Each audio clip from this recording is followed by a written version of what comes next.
नमस्कार, UP live देख रहे हैं आप, साथ आपके मैं हूं ज्योति आर्या। उत्तर प्रदेश की योगी सरकार की गुरुवार को हुई कैबिनेट बैठक में प्रदेश के लिए कई महत्वपूर्ण फैसलों पर मुहर लगाई गई। बैठक में कुल 30 प्रस्तावों को मंजूरी दी गई, जिसमें रोजगार मिशन, बुंदेलखंड के औद्योगिक विकास और आगरा लखनऊ एक्सप्रेसवे लिंक जैसे बड़े प्रोजेक्ट शामिल हैं। इस रिपोर्ट में देखिए।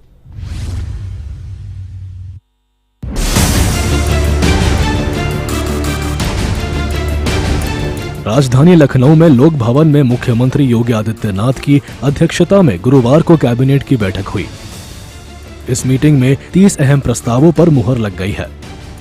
कई विभागों के महत्वपूर्ण प्रस्तावों को हरी झंडी मिल गई।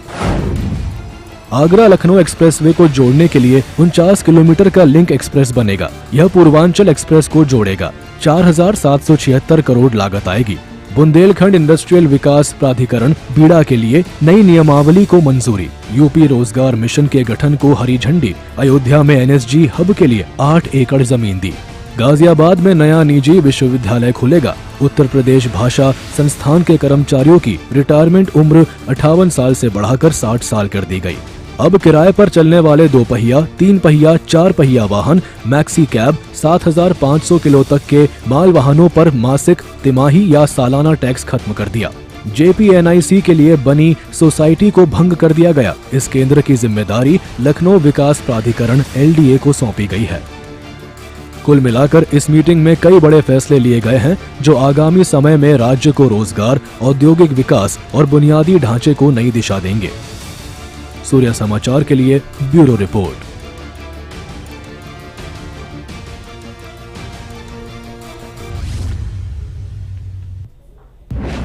और इसी खबर पर हमारे सहयोगी विवेक कश्यप हमारे साथ फोन लाइन पर जुड़ चुके हैं। विवेक, कितनी महत्वपूर्ण कैबिनेट बैठक रही और कौन कौन से प्रस्तावों पर मुहर लगी?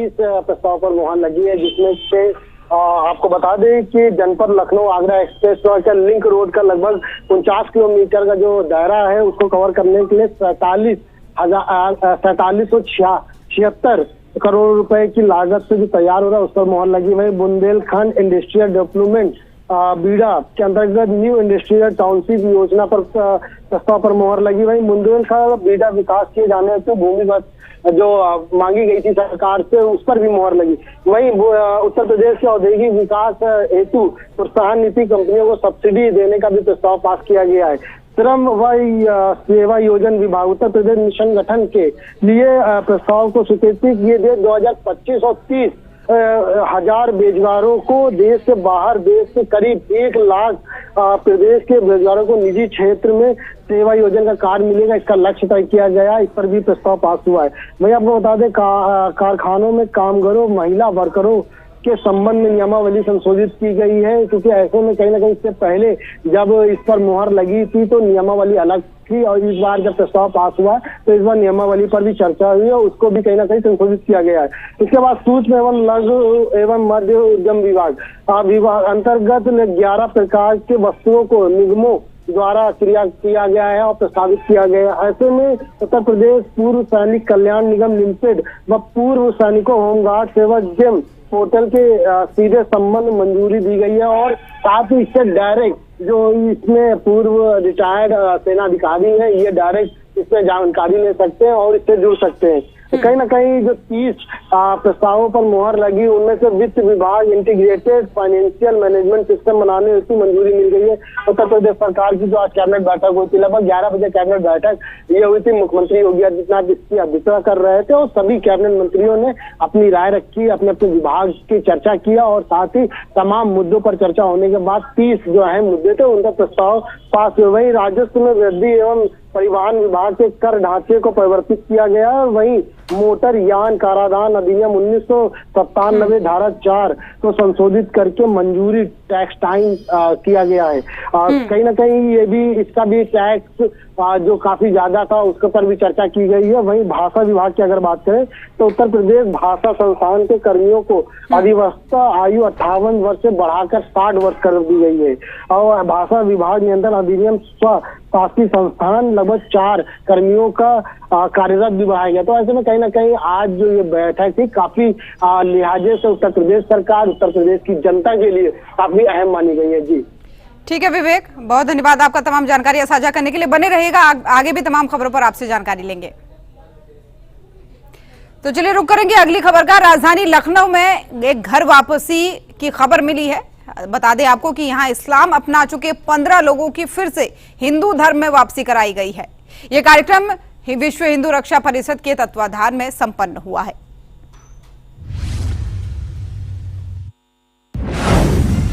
लखनऊ में 15 लोगों की हिंदू धर्म में वापसी।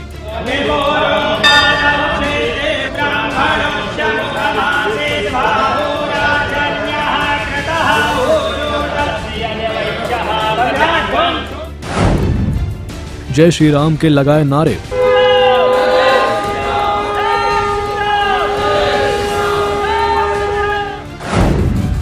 लालच में फंसाकर कराया था धर्मांतरण।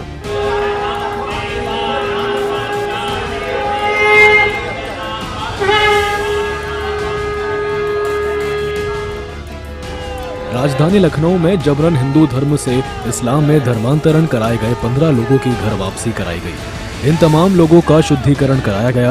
विश्व हिंदू रक्षा परिषद ने सभी को भगवा गमछा पहनाया, उनके माथे पर तिलक लगाया।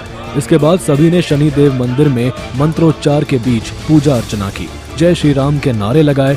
इस दौरान भारी संख्या में पुलिस मौजूद रही। परिषद के राष्ट्रीय अध्यक्ष गोपाल राय ने जानकारी दी कि बलरामपुर में गजवा-ए हिंद का मजबूत चेहरा छांगुर पीर मोहम्मद अहमद खान और अब्दुल माबूद रजा लोगों का जबरन या जाल रचकर धर्मांतरण करवाते हैं। कुछ लड़कियां जो अपने माता पिता की इकलौती संतान हैं या कमजोर वर्ग की थीं, उन्हें शिकार बनाया गया। धर्म बदलने के अलावा उनकी संपत्तियों पर भी कब्जा किया। इन लोगों को विदेशों से अच्छी खासी फंडिंग मिलती है। यूपी में विदेशों से 19 बैंक अकाउंट में लगभग 500 करोड़ और हवाला के माध्यम से कई हजार करोड़ रुपए आतंकी फंडिंग, लैंड जिहाद, लव जिहाद धर्मांतरण के लिए आए। देश और विदेश में लगभग 3000 हिंदुओं का कराया गया धर्मांतरण।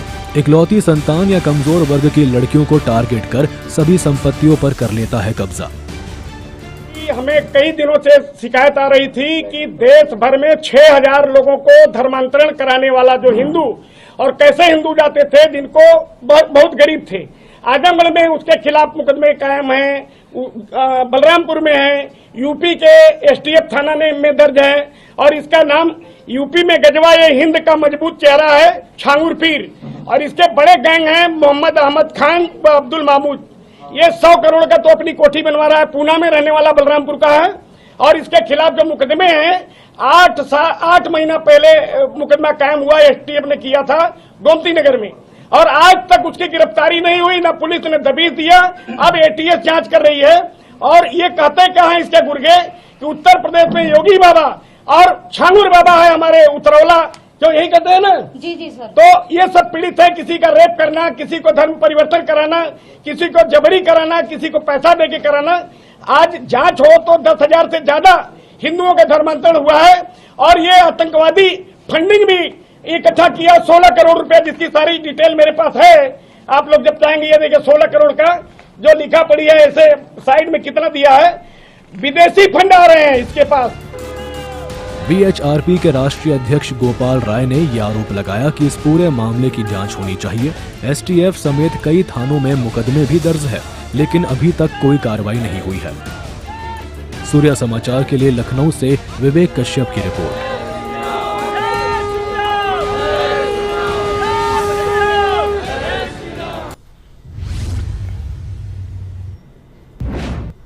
और अगले कुछ ही दिनों में कावड़ यात्रा शुरू होने वाली है, जिसे लेकर उत्तर प्रदेश में सियासत गर्मा गई है।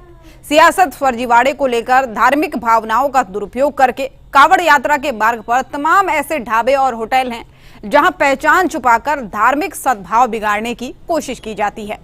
ऐसे में उत्तर प्रदेश और उत्तराखंड की सरकार ने पहचान बताने का आदेश दिया है, यानी अब कावड़ रूट पर नाम, पता और पहचान जाहिर करनी होगी।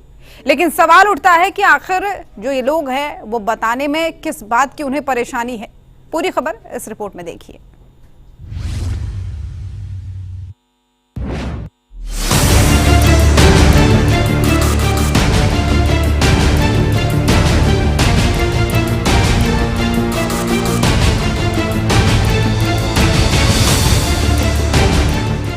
भगवान भोलेनाथ की साधना और आराधना का पवित्र महासावन, जिसकी शुरुआत अगले कुछ दिनों में होने वाली है। इस दौरान भोलेनाथ के भक्त कांवड़ यात्रा के लिए निकलते हैं।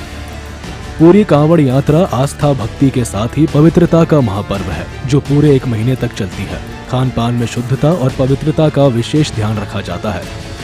लिहाजा शासन और प्रशासन आस्था का सम्मान करते हुए कांवड़ यात्रा के पूरे मार्ग पर विशेष निगरानी और सावधानी रखती है।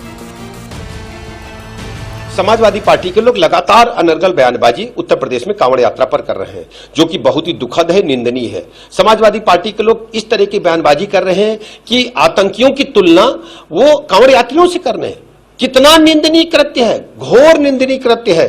समाजवादी पार्टी उत्तर प्रदेश में सरिया कानून लागू करके मुस्लिम तुष्टीकरण को बढ़ावा देकर के वोट बैंक बनाना चाहती है। उत्तर प्रदेश के लोग इसे कभी स्वीकार नहीं करेंगे। हमारी प्रतिबद्धता उत्तर प्रदेश में व्यवस्थित सकुशल कांवड़ यात्रा को लेकर के है और हर क्रेता का अधिकार है वो जाने की किस व्यक्ति से वो सामान खरीद रहा है, उसकी पहचान क्या है। नाम प्रदर्शित करना विक्रेता का, दुकानदार का फर्ज है और इसी को हमारी सरकार ने आग्रह किया है। एनडीए गठबंधन बीजेपी को तो नफरत बताते हैं, लेकिन 51 बच्चे मुस्लिम एनडीए की सरकार में आईएएस पास किए हैं। ये ना कांग्रेस के राज में हुआ, ना बसपा के राज में, ना सपा के राज में। ये इतिहास है।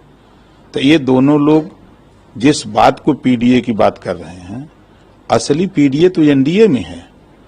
जो सत्ता का दरवाजा है, उस दरवाजे पर ओम प्रकाश राजभर खड़े हैं, संजय निषाद जी खड़े हैं, अनुप्रिया पटेल जी खड़े हैं, जयंत चौधरी जी खड़े हैं, केशव मौर्य जी खड़े हैं, दारा सिंह चौहान खड़े हैं, स्वतंत्र देव पटेल जी खड़े हैं।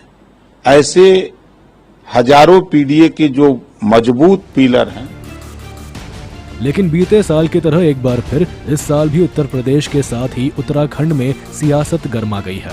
दरअसल उत्तर प्रदेश में योगी सरकार और उत्तराखंड में पुष्कर सिंह धामी सरकार ने कुछ सख्त नियम जारी किए हैं, जिसमें खाने पीने की दुकानों पर मालिक के नाम जाहिर करने के साथ ही लाइसेंस और पहचान पत्र दिखाने का आदेश दिया गया है, जिसे लेकर विपक्ष ने सियासत शुरू कर दी है। ये ऐसा है, यही थोड़ी आपत्तिजनक बात हो जाती है कि जो दुकानदार है, जो व्यवसाय में है, उसको आप उसके लिए परमिशन लाइसेंस देते हैं, लाइसेंस के हिसाब से दें। लेकिन ये दुकान पर ये नाम अपना बताना, मैं समझता हूं कि उसका जो लाइसेंस नंबर है वो डाल दीजिए। जो कांवड़ यात्री आ रहे हैं उनकी आस्था, पवित्रता का पूरा ध्यान रखा जाए, उनकी यात्रा निरापद हो, ज्यादा सुख सुविधाएं मिले, इसका भी पूरा ध्यान रखना राज्य सरकारों का कर्तव्य है। वहीं एक ढाबे पर दुकानदार की धार्मिक पहचान चेक किए जाने के बाद से विवाद और बढ़ गया। आपको बता दें कि जिस होटल कर्मी से पहचान दिखाने की बात सामने आई, आखिर में उसने मान लिया कि उसने अपनी पहचान छुपाई है। अपना नाम गोपाल बताकर ये दुकान पर काम कर रहा था, लेकिन उसका नाम तजम्मुल था, जिसका कहना है कि होटल के मालिक सनोवर ने उसे ऐसा करने पर मजबूर किया। यानी कांवड़ यात्रा के रूट पर धर्म के नाम पर लगातार हो रहा फर्जीवाड़ा एक गंभीर मुद्दा है, जिसमें कुछ लोग धार्मिक भावनाओं का दुरुपयोग करके अपनी पहचान छुपाने या गलत जानकारी देने का प्रयास करते हैं। ज्यादातर मामलों में ढाबों के नाम बदलने या पहचान छिपाने जैसे फर्जीवाड़े सामने आए हैं, जिससे धार्मिक सद्भाव बिगड़ने का खतरा बना रहता है। लिहाजा ऐसे ढाबों और होटलों के खिलाफ सरकार ने सख्ती से पेश आने का आदेश दिया है। ढाबा और रेस्टोरेंट में मालिक और मैनेजर का नेम प्लेट जरूरी। कांवड़ यात्रा मार्ग पर खुले में मांस बिक्री पर रोक लगा दी गई है। ओवर रेटिंग पर सख्ती के निर्देश दिए हैं। संचालक को अपना नाम लिखना जरूरी है। कांवड़ रूट पर निगरानी अभियान चलाया जाएगा। बिना नाम और लाइसेंस वाली दुकानें बंद रहेंगी। कानून का उल्लंघन करने वालों पर 2 लाख रुपए तक का जुर्माना लगेगा। सवाल उठता है कि जो है वो दिखाने और बताने में परहेज क्यों? क्या ये आस्था के साथ खिलवाड़ नहीं है? क्या पहचान छिपाने, ढाबों के नाम बदलने, झूठी जानकारी फैलाने से सामाजिक सद्भाव बना रहेगा? जरूरत है एक दूसरे को धर्मों का सम्मान करने की, जिससे समाज में सांप्रदायिक सद्भाव बना रहे। ब्यूरो रिपोर्ट, सूर्य समाचार।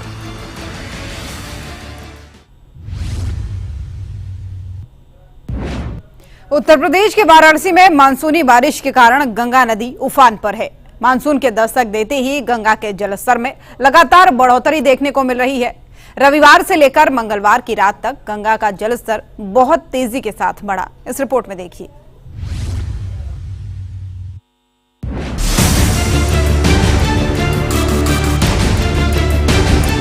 उत्तर प्रदेश समेत पूरे उत्तर भारत में मानसून दस्तक दे चुका है।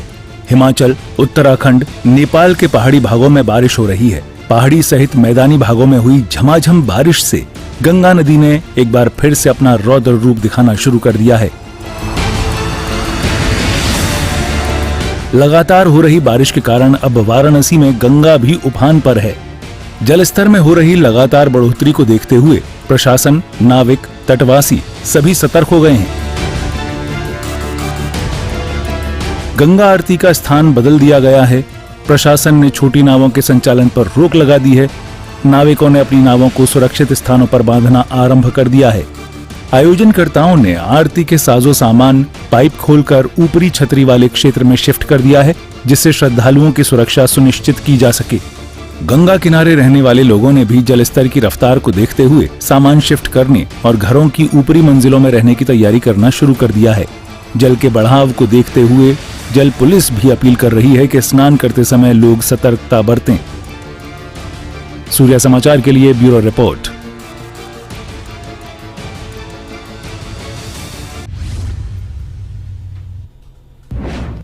और वहीं लखनऊ में एक युवक ने ससुराल में सास और ससुर की चाकू से गोदकर हत्या कर दी। बुधवार रात हुए दोहरे हत्याकांड से सनसनी मच गई।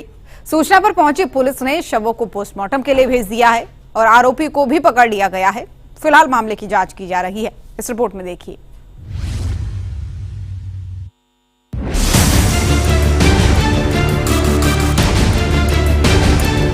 राजधानी लखनऊ के आलमबाग थाना क्षेत्र के गढ़ी कनौरा इलाके में एक दिल दहला देने वाली घटना सामने आई है, जहां एक दामाद ने अपनी सास और ससुर की चाकू से गोदकर निर्मम हत्या कर दी। मृतकों की पहचान 73 वर्षीय आशा देवी और 75 वर्षीय अनंतराम के रूप में हुई है। पुलिस ने आरोपी दामाद जगदीप सिंह को स्थानीय लोगों की मदद से गिरफ्तार कर लिया है। पुलिस के अनुसार जगदीप सिंह का अपनी पत्नी पूनम के साथ पिछले कुछ समय से विवाद चल रहा था। इस विवाद के चलते पूनम अपने मायके में रह रही थी। घटना के दिन जगदीप अपनी पत्नी से बातचीत करने के लिए ससुराल पहुंचा था। बातचीत के दौरान विवाद बढ़ गया और गुस्से में आकर जगदीप ने चाकू निकालकर अपनी सास आशा देवी और ससुर अनंतराम पर ताबड़तोड़ हमला कर दिया। इस हमले में दोनों बुजुर्ग गंभीर रूप से घायल हो गए। उन्हें तत्काल अस्पताल ले जाया गया, लेकिन रास्ते में ही दोनों ने दम तोड़ दिया। घटना की सूचना मिलते ही आलमबाग थाना पुलिस मौके पर पहुंची। स्थानीय लोगों ने हत्या के बाद भागने की कोशिश कर रहे जगदीप सिंह को पकड़ लिया और पुलिस के हवाले कर दिया। थाना आलमबाग की गढ़ी कनौरा चौकी पर ये सूचना प्राप्त हुई कि इस चौकी क्षेत्र के रहने वाले दो लोग आनंदराम और आशा देवी की उनके दामाद जगदीप ने चाकू मार करके हत्या कर दी है। जो अभियुक्त है उसकी बीवी पूनम वो अपने मायके में आकर के रहने लगी थी। पति पत्नी के बीच कुछ जुड़ाव था, इस वजह से अप्रैल से यहाँ रह रही थी। इसी बात से क्षुब्ध होकर के आज शाम को अभियुक्त जगदीप अपने ससुराल आया और यहाँ पर जब दोनों के बीच में बात होने लगी तो बातें आगे बढ़ गई। तो उसने अपने बैग में जो अपने साथ में छुरा लेकर के आया था उससे अपने ससुर अनंतराम और अपनी सास आशा देवी पर चाकू से हमला कर दिया, जिससे वो दोनों घायल हो गए और जब उनको अस्पताल भेजा गया तो वहाँ उनकी मृत्यु हो गई। इस संबंध में जो मृतक हैं उनकी बेटी पूनम से तहरीर प्राप्त करके अभियुक्त पंजीकृत किया जा रहा है। अभियुक्त को पब्लिक की सहायता से पकड़ लिया गया है। आगे की कार्रवाई प्रश्न होगी। पुलिस ने आरोपी के खिलाफ हत्या का मुकदमा दर्ज कर लिया है और मामले की जांच शुरू कर दी है। आरोपी जगदीप सिंह से पूछताछ की जा रही है ताकि घटना के पीछे के सटीक कारणों का पता लगाया जा सके।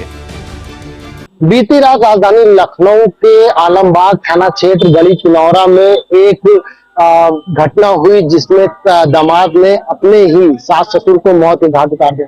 आपको बता दें कि पूरा मामला पारिवारिक कलह बताया जा रहा है। लंबे समय से पत्नी से विवाद चल रहा था। पत्नी अपने मायके में रह रही थी। कल देर रात पति अपनी पत्नी से मिलने के लिए ससुराल पहुंचता है, जिसके बाद विवाद होने लगता है। विवाद इतना ज्यादा बढ़ जाता है कि पति ने अपने ही सास ससुर पर चाकू से हमला कर दिया। हमला इतना घातक था कि दोनों को अस्पताल ले जाया गया। लड़की के माता पिता ने रास्ते में ही दम तोड़ दिया, जिसके बाद आरोपी को स्थानीय निवासियों ने पकड़कर पुलिस के हवाले कर दिया। आपको बता दें कि पुलिस ने जांच की तो बताया पुलिस ने कि पारिवारिक कलह बताया जा रहा है, पूरा मामला पारिवारिक कलह का है और आरोपी पति को पुलिस ने पकड़कर जो कानूनी प्रक्रिया है वो सुचारू रूप से चालू कर दिया और साथ ही पुलिस जांच भी कर रही है कि और क्या पहलू हो सकते हैं। समाचार के लिए मैं विवेक कश्यप, लखनऊ।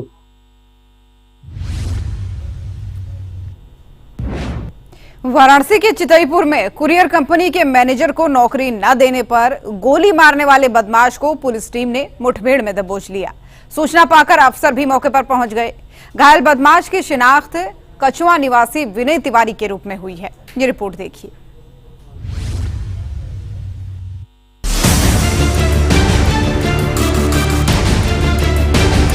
वाराणसी के चितईपुर के सुसवाही इलाके में मंगलवार की शाम कोरियर कंपनी के मैनेजर विकास तिवारी को गोली मारने वाले हमलावर को पुलिस ने दबोच लिया है।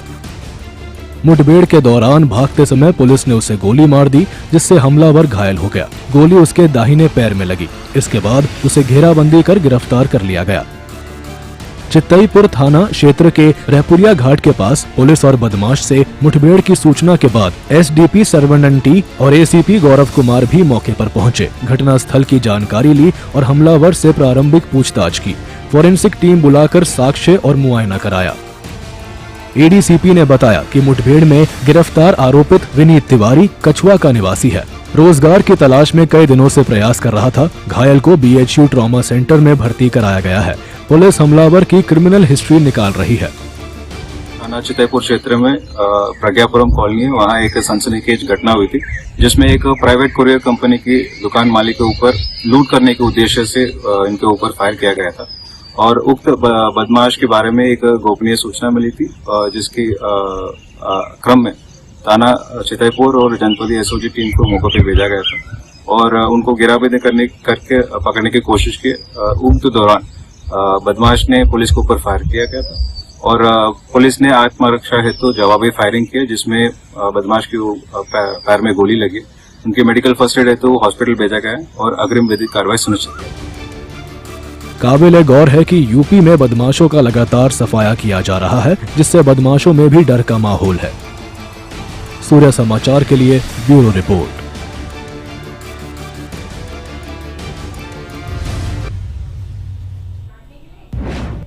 तो यूपी लाइव में फिलहाल के लिए मेरे साथ बस इतना ही। देश और दुनिया की बाकी खबरों के लिए आप देखते रहिए सूर्या समाचार। नमस्कार।